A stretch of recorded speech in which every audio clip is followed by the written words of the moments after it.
Hello साथियों, मैं अखिलेश शाक्य अपने यूट्यूब चैनल पोटेंशियल तैयारी पर आप सभी का स्वागत करता हूं।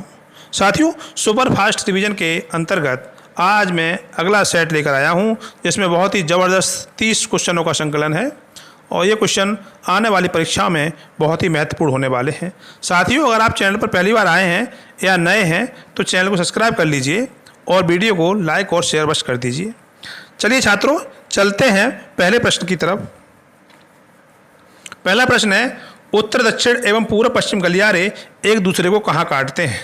विकल्प दिए हैं कानपुर, वाराणसी, झांसी और ग्वालियर। साथियों, इन गलियारों के बारे में बात करते हैं तो ये उत्तर दक्षिण एवं पूर्व पश्चिम गलियारे भारत की सबसे बड़ी राष्ट्रीय राजमार्ग परियोजना है। ये उत्तर में श्रीनगर, जम्मू कश्मीर में श्रीनगर से लेकर दक्षिण में तमिलनाडु के कन्याकुमारी तक और पश्चिम में पोरबंदर से लेकर पूरब में सिलचर तक फैले हुए हैं और ये एक दूसरे को उत्तर प्रदेश के झांसी में काटते हैं। तो साथियों, इस प्रश्न का सही उत्तर है विकल्प सी, झांसी। इसीलिए झांसी को उत्तर दक्षिण एवं पूर्व पश्चिम गलियारे का जंक्शन भी कहा जाता है। अगला प्रश्न है, कपास की कृषि के लिए सर्वाधिक उपयुक्त मृदा कौन सी है?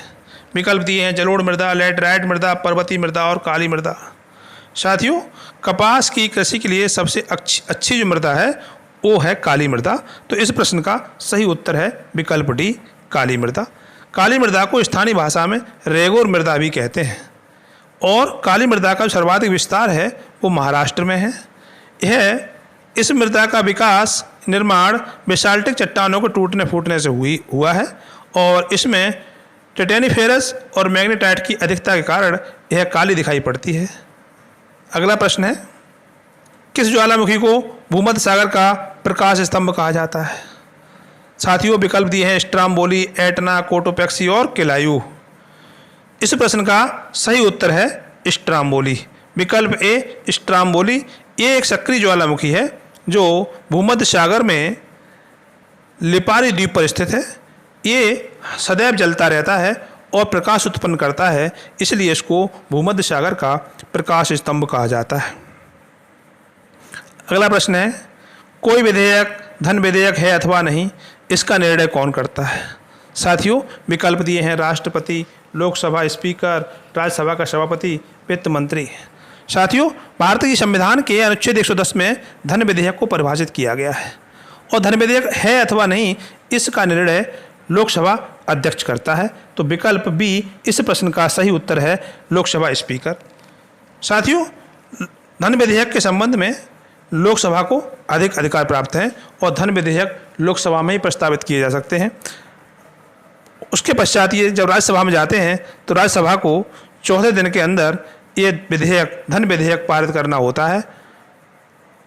अगर 14 दिन में ये पारित नहीं करते हैं तो स्वतः ही इसे पारित मान लिया जाता है। अगला प्रश्न है, गांधी जी के किस आंदोलन के बाद तिनकठिया प्रथा को समाप्त कर दिया गया? साथियों, गांधी जी 1915 में इंडिया आए थे।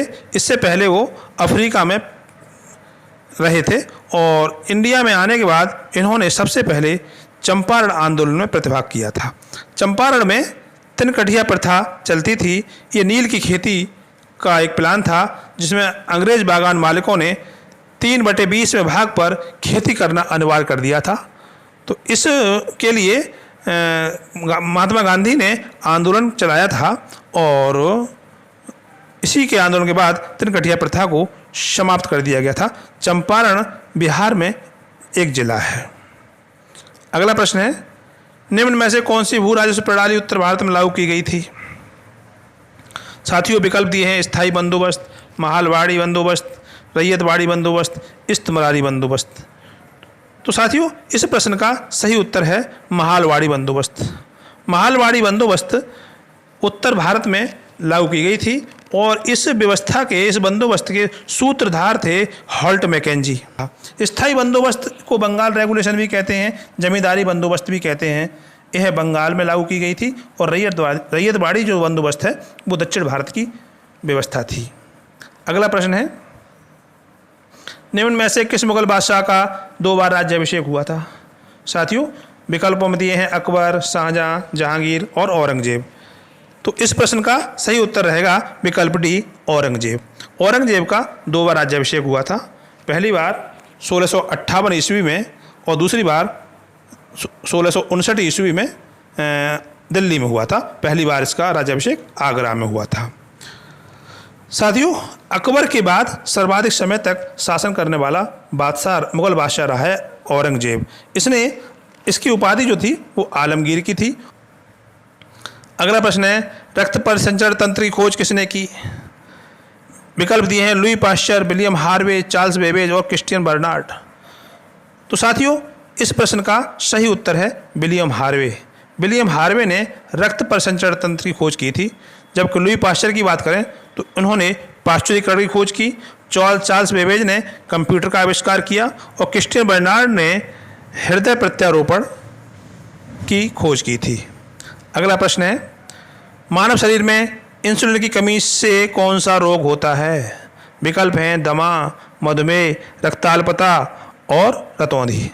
साथियों, इंसुलिन की कमी से मानव शरीर में मधुमेह रोग होता है। तो विकल्प बी इस प्रश्न का सही उत्तर है। मधुमेह को डायबिटीज कहा जाता है और इंसुलिन की कमी होने पर व्यक्ति को मानव शरीर में डायबिटीज रोग होता है, मधुमेह रोग होता है और इंसुलिन का उत्पादन अग्नाशय में होता है। अगला प्रश्न है, नीति आयोग का पदेन अध्यक्ष कौन होता है? विकल्प दिए हैं प्रधानमंत्री, राष्ट्रपति, लोकसभा अध्यक्ष और नेता प्रतिपक्ष। यह आयोग योजना आयोग के स्थान पर आया था, जिससे पहले प्लानिंग कमीशन के नाम से जानते थे। और प्लानिंग कमीशन अर्थात योजना आयोग की स्थापना 15 मार्च 1950 को हुई थी और उसके पश्चात 2015 से उसके स्थान पर नीति आयोग आ गया है। तो नीति आयोग का पदेन अध्यक्ष होता है प्रधानमंत्री। तो इस प्रश्न का सही उत्तर है विकल्प ए, प्रधानमंत्री। अगला प्रश्न है, परीक्षा गुरु नामक रचना किसकी रचना है? साथियों, परीक्षा गुरु ये हिंदी का प्रथम उपन्यास माना जाता है और इसके रचनाकार हैं, लेखक हैं लाला श्रीनिवास दास। विकल्प बी इस प्रश्न का सही उत्तर है। अगला प्रश्न है, बॉक्साइट किसका अयस्क है? साथियों, वीडियो को अंत तक देखा करिए और इसमें बहुत ही महत्वपूर्ण प्रश्नों का संकलन करता हूं मैं, जो आपकी परीक्षा में अवश्य ही काम आएंगे। विकल्प दिए हैं लोहा, चांदी, एल्यूमिनियम और सोना। तो साथियों, बॉक्साइट एल्यूमिनियम का अयस्क है। तो विकल्प सी इस प्रश्न का सही उत्तर है। बताते चलें कि विश्व में बॉक्साइट का सर्वाधिक उत्पादन करने वाला देश ऑस्ट्रेलिया है। अगला प्रश्न है, अंग्रेजों ने फ्रांसीसियों को किस युद्ध में हराकर उन्हें लगभग व्यापार से बाहर कर दिया था? साथियों, विकल्प हैं बेदारा का युद्ध, वांडीवाश का युद्ध, घेरिया का युद्ध और प्लासी का युद्ध। तो साथियों, बेदारा का युद्ध में अंग्रेजों ने डचों को हराया था। वांडीवाश का युद्ध फ्रांसीसियों के साथ हुआ था और अंग्रेजों ने इसी युद्ध में फ्रांसीसियों को हराया था और इसी युद्ध के बाद फ्रांसीसी लगभग भारतीय व्यापार से बाहर हो गए थे। यह वांडीवाश का जो युद्ध है वो 1760 ईस्वी में हुआ था और अंग्रेज अधिकारी सर आयरकूट ने इस युद्ध का नेतृत्व किया था। जबकि घेरिया का युद्ध में अली वर्दी खान ने बंगाल के नवाब को हरा के खुद नवाब बन गया था और प्लासी के युद्ध में कंपनी की सेना ने बंगाल के नवाब सिराजुद्दौला को पराजित किया था। अगला प्रश्न है, किस मुगल बादशाह ने जजिया कर पुनः लागू कर दिया था? तो इसके लिए विकल्प दिए हैं औरंगजेब, शाहजहां, जहांगीर और अकबर। साथियों, बताते चले अकबर ने जजिया कर को समाप्त कर दिया था और अकबर के बाद इसे पुनः लागू करने का काम किया था औरंगजेब ने। तो इस प्रश्न का सही उत्तर है विकल्प ए। अगला प्रश्न है, मोहनजोदड़ो एवं हड़प्पा को किसने एक साम्राज्य की जुड़वा राजधानी बताया? विकल्प A sir John Marshall, Alexander Cunningham और सी में पिगट महोदय और विकल्प डी में दयाराम शाहनी। तो साथियों, इस प्रश्न का सही उत्तर है विकल्प सी, पिगट महोदय। पिगट महोदय ने मोहनजोदड़ो और हड़प्पा को एक साम्राज्य की जुड़वा राजधानी बताया था। अगला प्रश्न है, निम्न में से किसे दक्षिण भारत का मानचेस्टर कहा जाता है? साथियों, एक्चुअल में मानचेस्टर नामक शहर इंग्लैंड में है और वह मानचेस्टर जो शहर है वो सूती वस्त्र उद्योग केंद्र है। उसी की तुलना अन्य देशों के कई अलग अलग शहरों से की गई है। तो भारत में भी दक्षिण भारत के मैनचेस्टर की तुलना कोयम्बटूर से की गई है। तो इस प्रश्न का सही उत्तर है विकल्प सी, कोयम्बटूर। इसमें अन्य विकल्पों पर अगर बात कर लें तो कानपुर को उत्तर भारत का मैनचेस्टर कहते हैं, मुंबई को सूती वस्त्रों की राजधानी भी कहा जाता है। अगला प्रश्न है, भारतीय रेलवे कितने जोनों में विभाजित किया गया है? साथियों विकल्प दिए हैं 18, 12, 11 और 16। तो साथियों भारतीय रेलवे को वर्तमान में 18 जोनों में विभाजित किया गया है। विकल्प ए इस प्रश्न का सही उत्तर है। 17 जोन तो रेलवे के हैं और 1 जोन मेट्रो रेल का है। तो कुल मिला के 18 रेलवे जोन है। 18वां जो रेलवे जोन है इसका वो साउथ कोस्ट रेलवे है, दक्षिण तटीय रेलवे है, जिसका मुख्यालय विशाखापत्तनम बनाया गया है। ये सबसे नवीन भारतीय रेलवे जोन है। भारत में सर्वाधिक लंबी तटरेखा वाला राज्य कौन सा है? विकल्प दिए हैं केरल, आंध्र प्रदेश, महाराष्ट्र, गुजरात। साथियों भारत की प्रायद्वीपीय समुद्री सीमा 15,200 किलोमीटर लंबी है, जिस पर कई राज्य स्थापित हैं। अगर पश्चिमी तट की बात करें तो गुजरात, महाराष्ट्र, गोवा, कर्नाटक और केरल पश्चिमी तट पे हैं, और पूर्वी तट की अगर बात करें तो पश्चिम बंगाल, ओडिशा, आंध्र प्रदेश और तमिलनाडु स्थित हैं। इन सभी राज्यों में सर्वाधिक लंबी तटरेखा वाला राज्य गुजरात है, जिसकी सीमा अरब सागर, खंबाती खाड़ी और कच्छ की खाड़ी से लगती है। अगला प्रश्न है, निम्न में से किस ग्रह का कोई उपग्रह नहीं है? विकल्प दिए हैं शुक्र, मंगल, यूरेनस और शनि। तो साथियों सौर मंडल के 8 ग्रहों में बुध और शुक्र का कोई उपग्रह नहीं है। तो विकल्पों में शुक्र, विकल्प ए इस प्रश्न का सही उत्तर है, शुक्र। साथियों याद रखना शुक्र और बुध का कोई उपग्रह नहीं है, तो विकल्प में यहाँ शुक्र इसका सही उत्तर है। अगला प्रश्न है, केंद्रीय औषधि अनुसंधान संस्थान कहाँ स्थित है? विकल्प दिए हैं बेंगलुरु, हैदराबाद, जयपुर और लखनऊ। इस प्रश्न का सही उत्तर है विकल्प डी, लखनऊ। केंद्रीय औषधि अनुसंधान संस्थान की जो बात की जा रही है ये लखनऊ में स्थित है। अगला प्रश्न है, निम्न में से क्या संसद का अंग नहीं है? साथियों यहाँ संसद के अंग की बात कही जा रही है। तो संसद के 3 पार्ट होते हैं, एक होता है राष्ट्रपति, दूसरा होता है लोकसभा और तीसरा होता है राज्यसभा। संसद का मुख्य काम है कानून निर्माण करना, विधि निर्माण करना, और विधि निर्माण में लोकसभा, राज्यसभा और राष्ट्रपति प्रतिभाग करते हैं। इसीलिए ये संसद के 3 अंग माने जाते हैं, और विधान परिषद संसद का अंग नहीं होता है। तो विकल्प बी इस प्रश्न का सही उत्तर है। अगला प्रश्न है, राष्ट्रपति शासन का प्रावधान संविधान के किस अनुच्छेद में है? साथियों संविधान के भाग 18 में आपात उपबंधों का प्रावधान है, और हमारे भारत के संविधान में आपात उपबंधों का प्रावधान जर्मनी के संविधान से लिया गया है। तो साथियों विकल्प दिए हैं अनुच्छेद 352, 356, 360 और 368। तो साथियों विकल्प ए अनुच्छेद 352 में राष्ट्रीय आपात की व्यवस्था है। 356 में राष्ट्रपति शासन की व्यवस्था है, और अनुच्छेद 360 में वित्तीय आपात की व्यवस्था है, और 368 ये आपात उपबंध का अनुच्छेद नहीं है, ये संविधान संशोधन की प्रक्रिया का अनुच्छेद है। तो साथियों राष्ट्रपति शासन की अगर बात करते हैं तो इस प्रश्न का सही उत्तर रहेगा विकल्प बी, अनुच्छेद 356। अगला प्रश्न है, मृदा के संगठन में सर्वाधिक मात्रा में पाया जाने वाला तत्व क्या है? साथियों विकल्पों में दिए जाने वाले तत्व हैं यही मृदा के संगठन में पाए जाते हैं। अगर इनकी बात करें सर्वाधिक मात्रा में, तो इसका उत्तर रहेगा विकल्प ए, खनिज पदार्थ। खनिज पदार्थ जो है 40 से 45% तक पाया जाता है, जो सर्वाधिक है। मृदा वायु 25% पाई जाती है, मृदा जल ये भी 25% पाया जाता है, और ह्यूमस 5 से 10% पाया जाता है।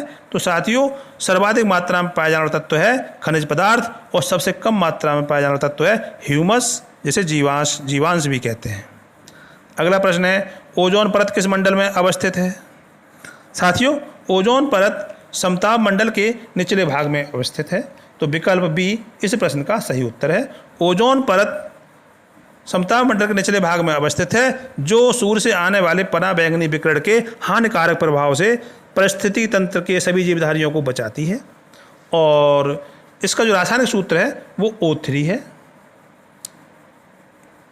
ओजोन परत को पृथ्वी का सुरक्षा कवच भी कहा जाता है। अगला प्रश्न है, सत्यार्थ प्रकाश नामक पुस्तक किसकी रचना है? विकल्प दिए हैं स्वामी विवेकानंद, स्वामी दयानंद सरस्वती, राजा राम मोहन राय, लाला लाजपत राय। तो साथियों, बहुत ही फेमस पुस्तक है सत्यार्थ प्रकाश। इसके रचनाकार हैं स्वामी दयानंद सरस्वती। विकल्प बी इस प्रश्न का सही उत्तर है। स्वामी दयानंद ने 1875 ईस्वी में आर्य समाज की स्थापना की थी और बाद में इसका मुख्यालय लाहौर में बनाया था। अगला प्रश्न है, काकोरी ट्रेन एक्शन काकोरी कांड का मुख्य सूत्रधार कौन था? साथियों, एक जो घटना हुई थी भारत में 9 अगस्त 1925 को, 9 अगस्त 1925 को ये घटना हुई थी काकोरी कांड। इसका उत्तर प्रदेश सरकार ने नाम बदले कर दिया है काकोरी ट्रेन एक्शन। तो ये भी साथियों इंपॉर्टेंट प्रश्न है कि काकोरी कांड का नया नाम क्या कर दिया गया है? तो काकोरी ट्रेन एक्शन कर दिया गया है। और इस काकोरी कांड या ट्रेन एक्शन का मुख्य सूत्रधार जो थे वो थे पंडित राम प्रसाद बिस्मिल। तो विकल्प ए इस प्रश्न का सही उत्तर है। चंद्रशेखर की अगर बात करें, चंद्रशेखर इस काकोरी कांड में शामिल रहे थे और ये एकमात्र ऐसे व्यक्ति थे जो पुलिस की गिरफ्त में नहीं आए। अगला प्रश्न है, भारत में मुख्य निर्वाचन आयुक्त की नियुक्ति कौन करता है? साथियों, भारत का मुख्य निर्वाचन आयुक्त है, जिसे चुनाव आयुक्त भी कह देते हैं, इसकी नियुक्ति भारत का राष्ट्रपति करता है। विकल्प बी इस प्रश्न का सही उत्तर है। देश में संसद, राष्ट्रपति, उपराष्ट्रपति और सभी राज्यों की विधानसभाओं और जिन राज्यों में विधान परिषद हैं उनके विधान परिषदों का चुनाव करवाने की जिम्मेदारी भारत के निर्वाचन आयोग की होती है। और भारत के निर्वाचन आयोग में एक मुख्य निर्वाचन आयुक्त होता है तथा अन्य निर्वाचन आयुक्त होते हैं। इनकी नियुक्ति राष्ट्रपति द्वारा की जाती है। वर्तमान में भारत के जो मुख्य निर्वाचन आयुक्त हैं वो राजीव कुमार हैं, जो 25वें क्रम पर हैं और इसे अंग्रेजी में CEC कहते हैं, चीफ इलेक्शन कमिश्नर। इनकी जो कार्यकाल होता है वो 6 वर्ष या 65 वर्ष की आयु तक जो भी पहले हो ये पद पर रह सकते हैं। और साथ में बताते चलें, मुख्य निर्वाचन आयुक्त का जो वेतन होता है और सम्मान होता है वो सुप्रीम कोर्ट के न्यायाधीश के समान होता है। अगला प्रश्न है, किसान दिवस प्रतिवर्ष किस तिथि को मनाया जाता है? विकल्प दिए हैं 20 मार्च, 22 अप्रैल, 23 दिसंबर और 25 दिसंबर। साथियों, बताते चलें कि हमारे भारत के 5वें प्रधानमंत्री चौधरी चरण सिंह के जन्मदिन को किसान दिवस के रूप में मनाया जाता है और यह प्रतिवर्ष 23 दिसंबर को मनाया जाता है। 23 दिसंबर को चौधरी चरण सिंह की जयंती है, तो जयंती के दिन को ही हम किसान दिवस के रूप में मनाते हैं। अगला प्रश्न है, नोबेल पुरस्कार प्रारंभ में कितने क्षेत्रों में दिया जाता था? साथियों, नोबेल पुरस्कार की शुरुआत 1901 में हुई, अर्थात पहली बार नोबेल पुरस्कार 5 क्षेत्रों में बांटे गए थे। ये 5 क्षेत्र थे भौतिकी, रसायन, चिकित्सा, शांति और साहित्य। तो इस प्रश्न का सही उत्तर है विकल्प बी 5। तो पहले ये 5 क्षेत्रों में दिए जाते थे, लेकिन वर्तमान में ये 6 क्षेत्रों में दिए जाते हैं। 1968 से अर्थशास्त्र नामक एक और नोबेल पुरस्कार शुरू किया गया है। तो इस तरह से ये अब 6 हो गए हैं, भौतिकी, रसायन, चिकित्सा, शांति, साहित्य और अर्थशास्त्र। अर्थात अब नोबेल पुरस्कार 6 क्षेत्रों में दिया जाता है। साथियों, अंतिम प्रश्न है, संकटग्रस्त एवं लुप्तप्राय प्रजातियों का दस्तावेजीकरण किसमें किया जाता है? विकल्प दिए हैं green field book, pink data book, white data book और रेड डाटा बुक। इस प्रश्न का सही उत्तर है विकल्प डी, रेड डाटा बुक। साथियों, पर्यावरण को बनाए रखने के लिए सभी जीवों जंतुओं की आवश्यकता है। जो जीव जंतु वनस्पतियाँ संकटग्रस्त हैं या लुप्त होने कगार पर हैं, उनका अंकन रेड डाटा बुक में कर दिया जाता है।